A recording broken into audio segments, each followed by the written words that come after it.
And finally, you've got to be a psychologist. You've really got to understand how people are wired. Okay? You've got to appreciate yourself and other people that work with you. So this is what actually took us down the rabbit hole, as I say, and Aviri found its meaning. This is in March 2000. We discovered knowledge management, and we got all excited about it. And then we found it's a minefield, and it's been going for 10 years, and it really hasn't taken off, and oh my God, there are all these problems. And at the same time, we discovered this book called The Tipping Point. I just brought that. I brought a copy of it for you guys. But in The Tipping Point, Malcolm Gladwell starts talking about social phenomenon. And what, has anyone come across The Tipping Point in this room? 1, 2, okay, cool, yeah. So he was trying to figure out, he's a writer for The New Yorker, and he's trying to figure out what causes large-scale social phenomenon to happen, okay? And he's going on, he's kind of investigating this thing, and what he discovers is that these unique kinds of people that show up in the world. And he breaks them down into mavens, connectors, and evangelists. Mavens, connectors, and evangelists. What is this all about? Well, mavens are these unique kinds of people who basically see the world through a lens of knowledge. You know your maven friend, or you might be a maven yourself in one sense. If you, when you went to buy your car, you know, went on the internet, searched all the websites, put up an Excel spreadsheet, matrixed the whole thing out, you know, and came up with your answer. If you're a connector, you tend to see the world through a lens of relationships. So the connector essentially believes it's who you know, not what you know. The maven says it's what you know. It's because of what I know that I succeed in the world. That's how I'm going to master this body of information. The connector says it's who I know and who I have a relationship with. So when Bob the connector is about to buy his car, he says, oh, I remember Jane just bought a car. Let me go talk to Jane and get the scoop. Maybe she can even come with me and we'll go car shopping together. So connectors approach the world through a lens of relationship. And then evangelists are the third type, and they essentially look at the world through a lens of action. They kind of make things happen. So evangelists are always making, they're essentially combining what connectors do and mavens do to create actions in the world. The best example is going back to the Google example, and you know, I'm frustrated because search engines don't work.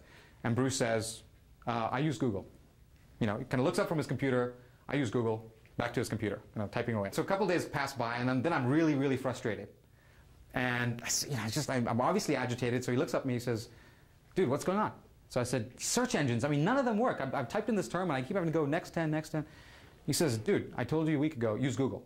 So I type in Google, I do my search, and oh my God, I found Nirvana, right? I found 42. And the difference between Bruce and me is that I now want to tell the world about Google.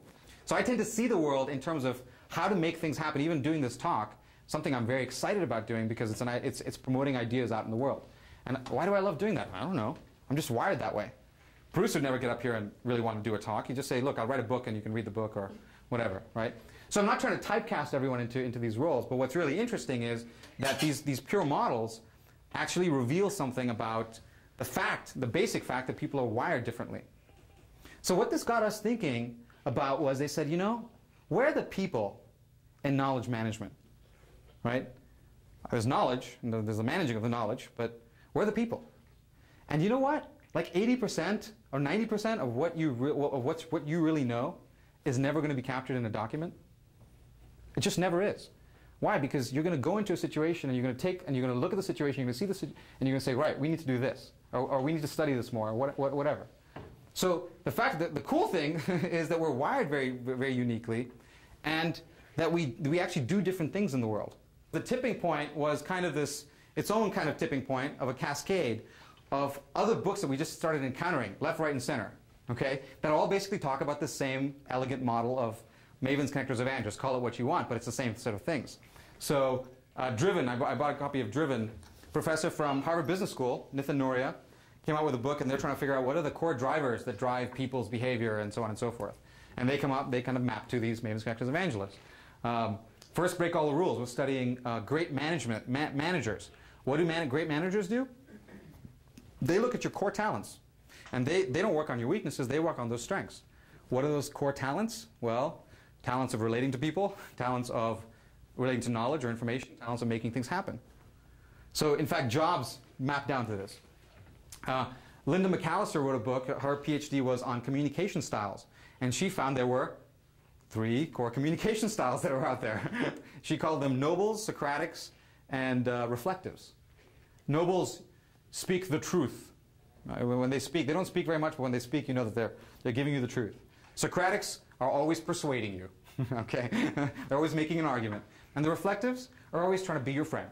Right? They're always trying to harmonize with you and create so in a sales call, for example, the connector is sitting down and saying, how's your kid doing and what's going on with high school? And the Maven's like, oh, frustrated because can we just get along can we just talk about the subject at hand, right? So communication styles, the way that you're motivated, there's a personality typing book. There's even a book on technology sales processes, which they break down into 3 stages. You start off as an evangelist, move to a Maven, move to a connector. So in fact, this thing scales at very interesting levels. To top it all off, I was reading my old Indian philosophy book, and in that book they talk about, this is the Bhagavad Gita, they talk about yogas that people take. First is karma yoga, yoga of action. Bhakti yoga is the second way, yoga of love or emotion. And jnana yoga, yoga of mind or intellect.